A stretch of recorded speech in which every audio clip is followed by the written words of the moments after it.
Today we're talking about the master of modern American horror, storyteller Stephen King.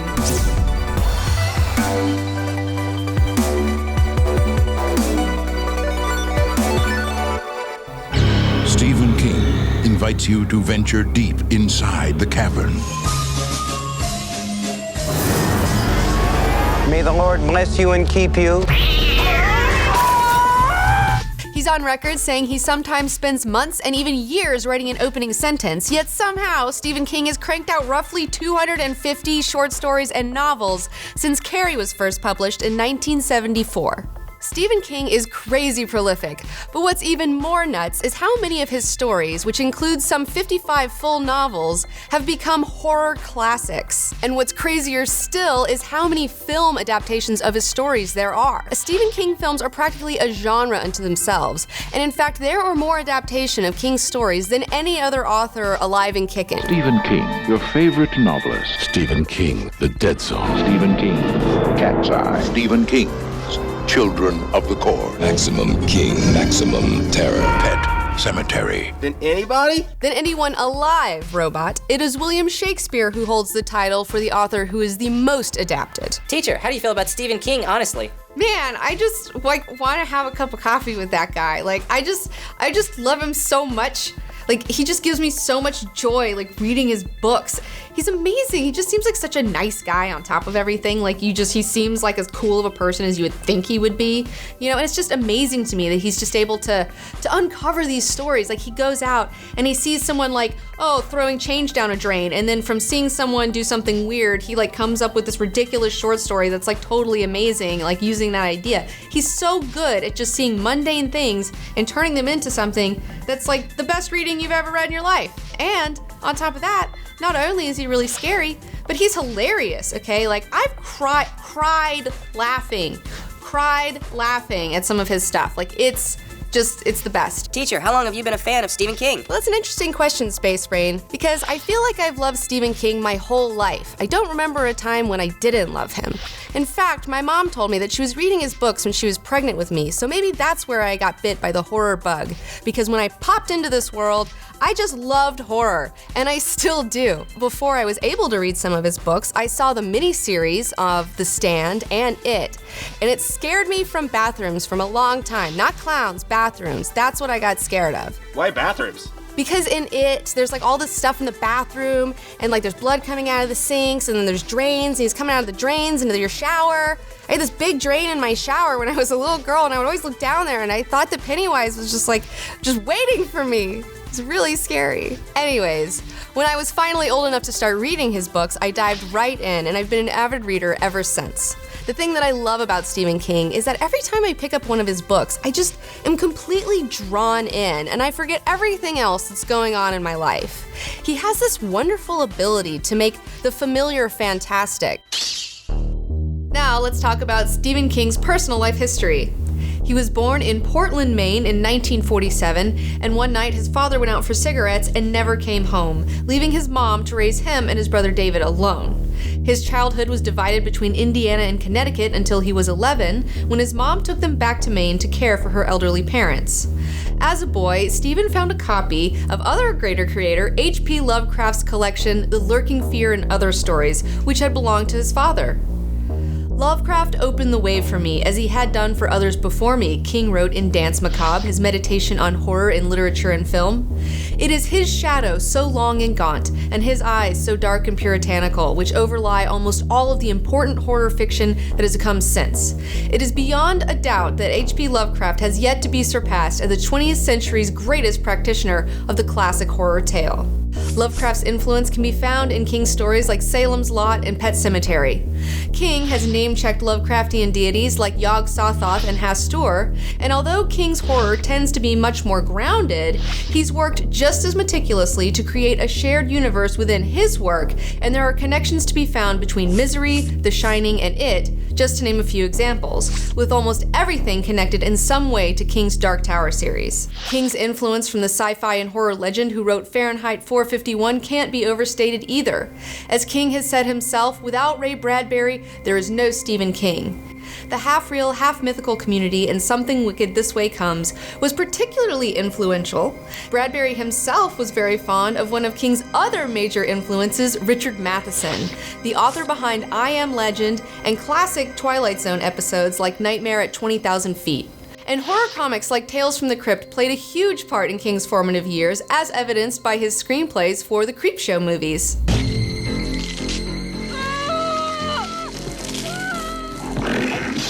King's first few stories were written just for fun, and he put some of them in his brother's homemade newspaper, Dave's Rag, as well as getting into a couple of fanzines, including Stories of Suspense, edited by future comic book star Marv Wolfman. He went on to earn an English degree from the University of Maine, where he also had a column in the school paper, and where he met his wife Tabitha in the university library in 1967. The same year, he sold his first professional short story, The Glass Floor, to Startling Mystery Stories. After graduation, King couldn't get work as a full-time writer and instead scraped by as a janitor, pumping gas, and working in an industrial laundromat, which inspired his story The Mangler, all while selling stories here and there to men's magazines like Cavalier. He married Tabby in 1971 and took a job as a high school English teacher. His experience as a teacher helped shape future King characters, like the frustrated writer Jack Torrance in The Shining, which is the character that Stephen King says most resembles himself. The King family really struggled in his early career. They were super poor, living out of a double-wide trailer, and couldn't even afford a telephone line. Stephen wrote at a makeshift desk between the washer and the dryer, and as he told Neil Gaiman a few years ago, "I was one step away from manual labor when I wrote Carrie and Salem's Lot." As legend has it, King started Carrie in response to a reader who accused him of being too scared of women and not being able to write them. But he abandoned it only a few pages in. One day while he was out, his wife Tabitha came home, fished the pages out of the trash, read them, and encouraged him to finish the story. The girl with the strange power. If I concentrate hard enough, I can move things.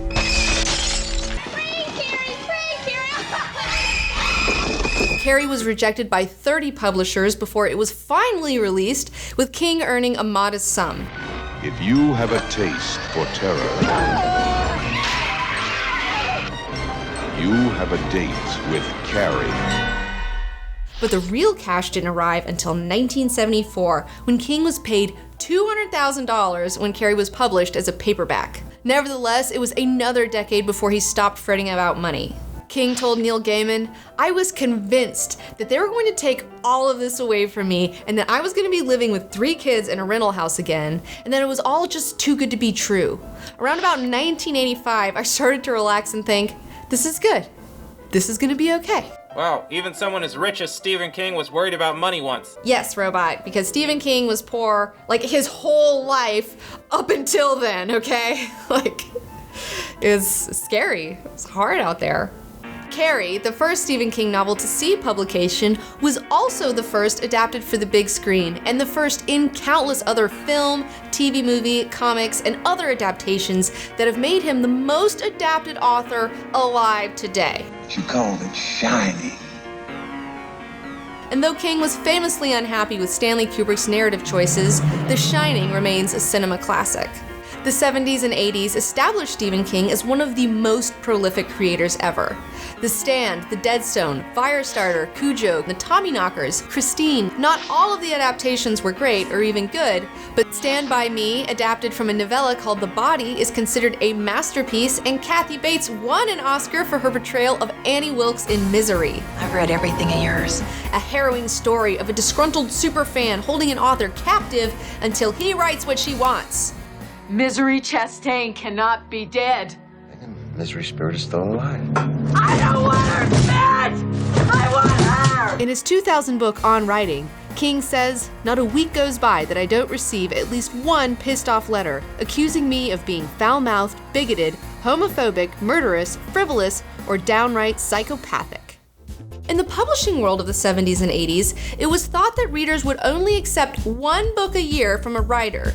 So King began publishing his work under the pseudonym Richard Bachman in order to increase publication without oversaturating the market for the King brand. Wow, Stephen King was writing books so fast his publishers made him write under a different name? He also did it to test whether he was truly talented or if his books only reached the bestseller list due to great marketing.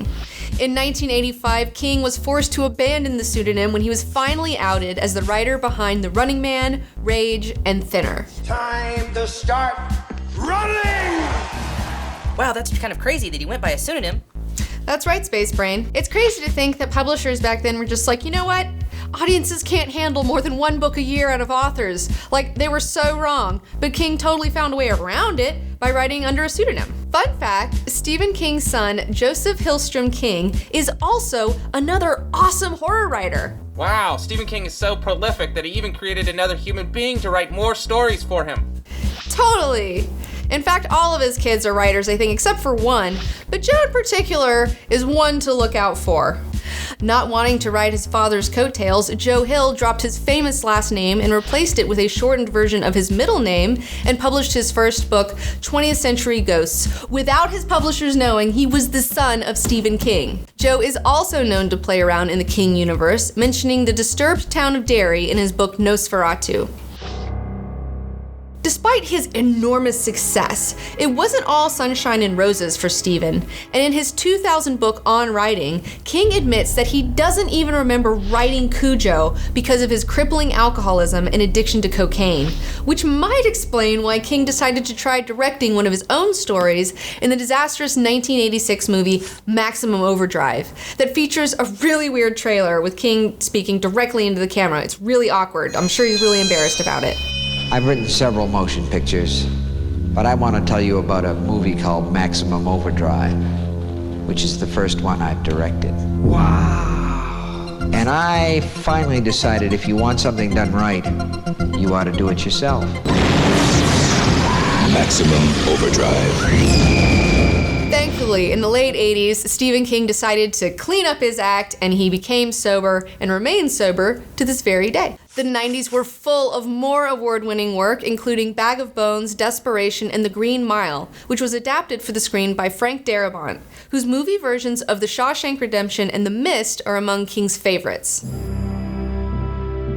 In 1999, tragedy struck when King was hit by a van while walking down the street and his career almost ended. Whoa, what happened? Some crazy guy who shouldn't have been driving, was driving his car, wasn't paying attention, ran him down. The impact sent him flying into a ditch. He was severely injured. He had a collapsed lung, several fractures in his right leg, a laceration on his scalp, and a broken hip.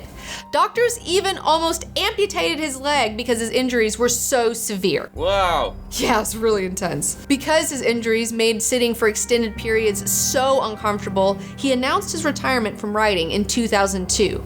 But fans weren't having it. Especially Dark Tower fans, okay? Because this is a series that people needed to see finished. And people were terrified. It's what if you had died and you didn't finish this? So they pestered the crap out of him to finish Dark Tower, and he did, publishing the last 3 books in a span of 5 years post-accident. The Dark Tower series is about a gunslinger named Roland and his quest to find the Dark Tower. The series is a fantasy, science fiction, western adventure tale told in several parts, and the mythology of Roland's universe permeates King's other works and vice versa, with Roland and his quartet meeting up with a bunch of characters from King's other books, including Father Callahan from Salem's Lot and Randall Flagg from The Stand.